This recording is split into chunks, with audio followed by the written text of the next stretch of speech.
আসসালামু আলাইকুম, সবাইকে স্বাগত জানাচ্ছি বিডি ফিউজে। আপনাদের সঙ্গে আছি আমি শরফি দিবা। অযোধ্যার বাবরি মসজিদ ভারতের ইতিহাসে শুধু একটি স্থাপনা নয়, এটি আধুনিক ভারতের রাজনৈতিক যাত্রাপথের মোড় ঘোরানো এক বিশাল ঘটনামালার প্রতীক। মসজিদটির জন্ম ১৬০০ শতকে। ঐতিহ্যবাহী এই মসজিদটি উগ্র হিন্দু মৌলবাদীদের হাতে ১৯৯২ সালে ধ্বংস হয়ে যায়। তখন থেকে বারবার এই মসজিদটি ভারতসহ গোটা উপমহাদেশের রাজনীতিতে প্রভাব ফেলে আসছে। বিশেষ করে ৬ ডিসেম্বর বাবরি মসজিদ ভাঙার দিনটি এই অঞ্চলের মুসলিমদের জন্য খুবই স্পর্শকাতর দিন। এবছর বিষয়টি আরও ভিন্ন রকম হয়েছে, কেননা গত ৬ ডিসেম্বর ভারতের পশ্চিম বাংলার সাবেক তৃণমূল কংগ্রেস দলীয় বিধায়ক হুমায়ুন কবির মুর্শিদাবাদের বেলডাঙ্গায় অযোধ্যার বাবরি মসজিদের আদলে নতুন আরেকটি মসজিদের ভিত্তিপ্রস্তর স্থাপন করেন। এই ঘটনা ভারতের রাজনীতিতে নতুন করে উত্তাপ সৃষ্টি করেছে। বিস্তারিত এবারের প্রতিবেদনে।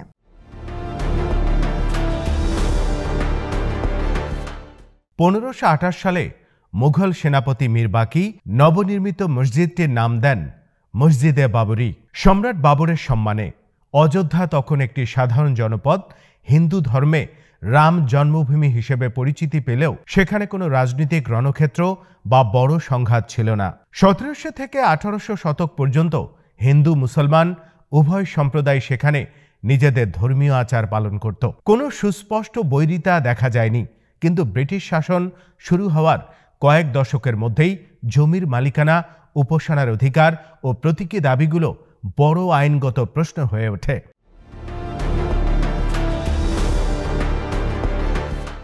১৮৫৭ সালে ব্রিটিশরা মসজিদের সামনে একটি চৌহদ্দি তৈরি করে, যেখানে হিন্দুরা রাম চৌকি পূজা করতে পারত আর ভেতরে মুসলিমরা নামাজ পড়তেন। এই বিভাজনটি ভারতীয় রাজনীতির ভবিষ্যৎ সংঘাতের বীজ হয়ে ওঠে।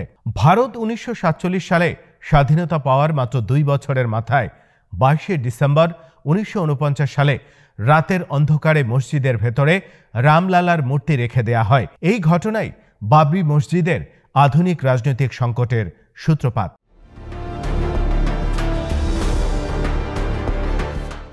সরকার মসজিদটি বিতর্কিত স্থান হিসেবে তালাবদ্ধ করে, কিন্তু হিন্দুত্ববাদী সংগঠনগুলোর আন্দোলন আরও জোরালো হতে থাকে।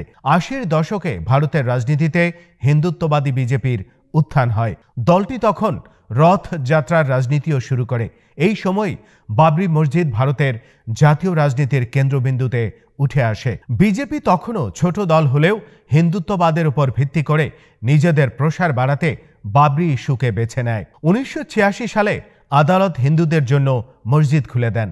এই ঘটনাকে কাজে লাগিয়ে আরএসএস ও বিশ্ব হিন্দু পরিষদ আন্দোলনে নেমে পড়ে। চূড়ান্ত বিস্ফোরণ ঘটে ১৯৯০ সালে এলকে আদভানির রথযাত্রার সময়।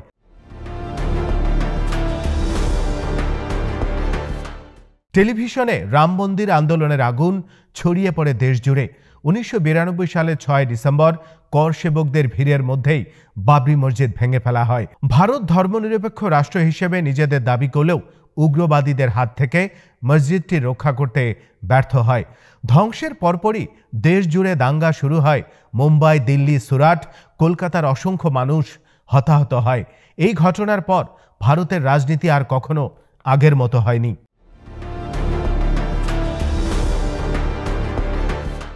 এবার আসা যাক সাম্প্রতিক বাস্তবতায়। পশ্চিমবঙ্গের বিশেষ করে মুর্শিদাবাদের রাজনীতিতে হুমায়ুন কবির বহুদিন ধরেই এক ভিন্নধর্মী চরিত্র। তার রাজনৈতিক পথচলা বরাবরই ছিল বদল, ব্যতিক্রম, প্রত্যাবর্তন এবং নতুন নতুন হিসেব নিকেশে ভরা। তিনি প্রথম আলোচনায় আসেন যখন রেজিনগর থেকে কংগ্রেসের টিকেটে বিধায়ক হন। পরে সময় বদলায়, রাজ্যের ক্ষমতা বদলায়, আর তখনই তিনি বেছে নেন তৃণমূল কংগ্রেসকে।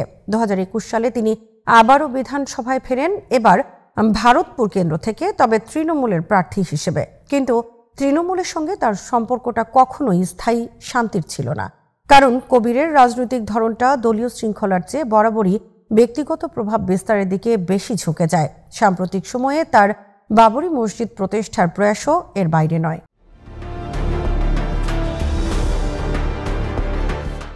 কোনো একটি দলে যোগ দেয়া কিংবা সেখান থেকে বেরিয়ে যাওয়া হুমায়ুন কবিরের কাছে আহামরি কোনো বিষয় নয়, কেননা তার কাছে রাজনীতি কোনো আদর্শিক বিশ্বাসের বিষয় নয়, বরং জনসমর্থন ধরে রাখা এবং মুসলিম অধ্যুষিত জেলার রাজনীতিতে নিজেকে শক্তিশালী কেন্দ্র হিসেবে প্রতিষ্ঠা করার একটি কৌশল মাত্র। আর ঠিক এখান থেকেই তার সাথে তৃণমূলের গভীর দ্বন্দ্বের সূত্রপাত। 2025 সালের নভেম্বর-ডিসেম্বর মাসে সেই দ্বন্দ্ব প্রকাশ্যেই সামনে চলে এলো। হুমায়ুন কবির ঘোষণা দিলেন মুর্শিদাবাদের বেলডাঙ্গায় তিনি একটি বাবরি মসজিদ নির্মাণ করবেন। গোটা রাজ্য জুড়ে ঝড় তোলার জন্যই নামটাই যথেষ্ট ছিল। তিনি ঘোষণা দেন 6 ডিসেম্বর, অর্থাৎ যেদিন বাবরি মসজিদ ধ্বংসের দিন, সেদিনেই তিনি ভিত্তিপ্রস্তর স্থাপন করবেন। বেলডাঙ্গার মতো মুসলিম সংখ্যাগরিষ্ঠ এলাকায় এই ঘোষণা ছিল অত্যন্ত কৌশলী ঘোষণা। অযোধ্যার মসজিদের স্মরণে এবং মুসলিম সম্প্রদায়ের মর্যাদা পুনরুদ্ধারের প্রচেষ্টায় এমন উদ্যোগ নিয়েছেন বলেও জানান হুমায়ুন।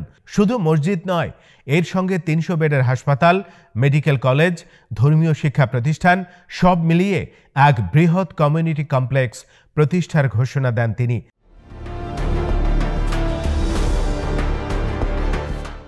কিন্তু কলকাতা তৃণমূল নেতৃত্ব এ খবর পাওয়ার পর প্রায় স্তব্ধ হয়ে যায়। মমতা বন্দ্যোপাধ্যায়ের দল বহু বছর ধরে চেষ্টা করেছে ধর্মীয় ইস্যুতে সরাসরি মেরুকরণ এড়িয়ে চলতে, কারণ বিজেপির কাছে এই ময়দান ছেড়ে দেয়া মানে বৃহত্তর সংঘাতে জড়িয়ে পড়া।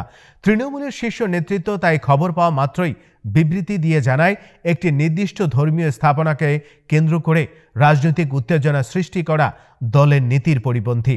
তাদের ভাষায় কবিরের ঘোষণা সাম্প্রদায়িক উত্তেজনা বাড়ানোর ফন্দি, আর এখান থেকেই শুরু হলো মুখোমুখি সংঘর্ষ।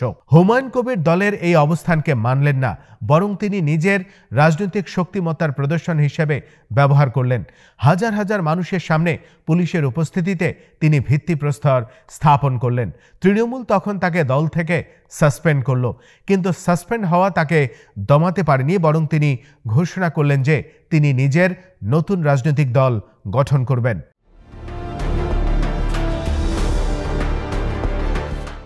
কিন্তু প্রশ্ন হলো, কেন বেলডাঙ্গা, কেন বাবরি, কেনই বা এই সময়টিকে বেছে নেওয়া হলো? এর উত্তরে বিশ্লেষকরা বলছেন, মুর্শিদাবাদ দীর্ঘদিন ধরে বাংলার মুসলিম রাজনীতির শক্ত কেন্দ্র। এখানে মুসলিম ভোটারের অনুপাত প্রায় 70 থেকে 80% এবং ভোটার সংখ্যা যতই বেশি, রাজনৈতিক প্রতিদ্বন্দ্বিতা ততই তীব্র। হুমায়ুন কবির ঠিক এই জায়গাটাতেই টার্গেট করেছেন।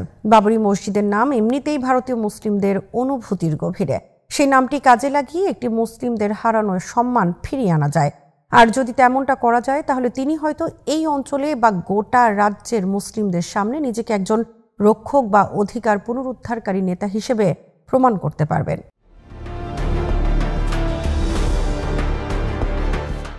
তৃণমূলের সাসপেন্ড বিধায়ক হুমায়ুন কবির শনিবারের এই অনুষ্ঠান করবেন বলে আগে থেকেই ঘোষণা করেছিলেন। কলকাতা হাইকোর্টে মামলা থাকায় বিষয়টি প্রথম দিকে একটু জটিল মনে হচ্ছিল, তবে আদালতের সবুজ সংকেত পাওয়ার পর হুমায়ুন আত্মবিশ্বাসী হয়ে যান। 6 ডিসেম্বর সকাল থেকেই বেলডাঙ্গায় চোখে পড়ার মতো ভিড় দেখা যায়। স্থানীয়রা সারি সারি ইট নিয়ে মসজিদের ভিত্তিপ্রস্তর স্থাপনের জন্য মসজিদ নির্মাণস্থলে ছুটে যায়।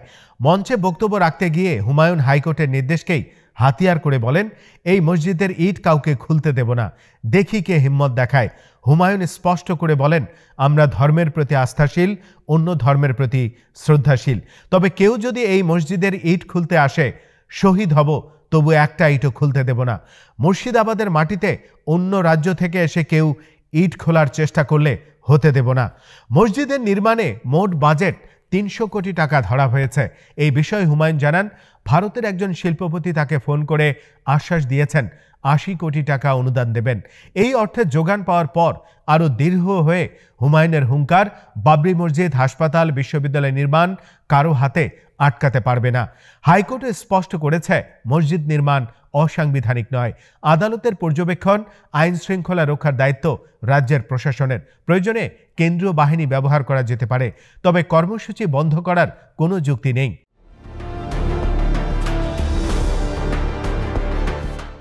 তৃণমূল মনে করে এই ধরনের পদক্ষেপ জেলায় মুসলিম ভোটারদের মধ্যে উচ্ছ্বাস সৃষ্টি করলেও রাজ্যের অন্যত্রে ধাক্কা দিতে পারে। বাস্তবে তাই হয়েছে। হুমায়ুনের বাবরি মসজিদ ঘটনা সামনে আসার পরপরই বিজেপিও এই ইস্যুটিকে ধর্মীয় মেরুকরণের একটি প্রয়াস হিসেবে প্রচার করে দেয়।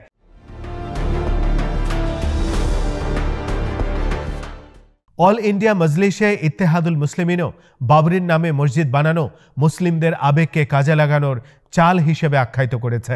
অল ইন্ডিয়া মজলিসে ইত্তেহাদুল মুসলিমিন বা সর্বভারতীয় মুসলিম ঐক্য পরিষদ মূলত একটি রাজনৈতিক দল, কিন্তু এর সূচনা হয়েছিল 1927 সালে এক সাংগঠনিক মুসলিম ঐক্য গড়ে তোলার উদ্যোগ হিসেবে। আসাদউদ্দিন ওয়াইসি বর্তমানে এর নেতৃত্ব দিচ্ছেন।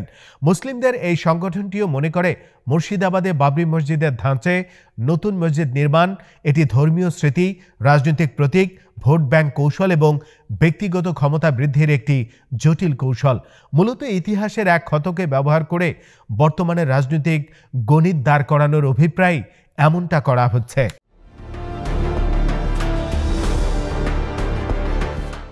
কার্যত হুমায়ুন কবির মসজিদ নির্মাণ নিয়ে রাজনীতির এই খেলায় নিজেকে নিছক একজন স্থানীয় নেতা নয়, বরং এক বৃহৎ মুসলিম পুনরুত্থান কাহিনীর নায়ক হিসেবেই তুলে ধরতে চাইছেন।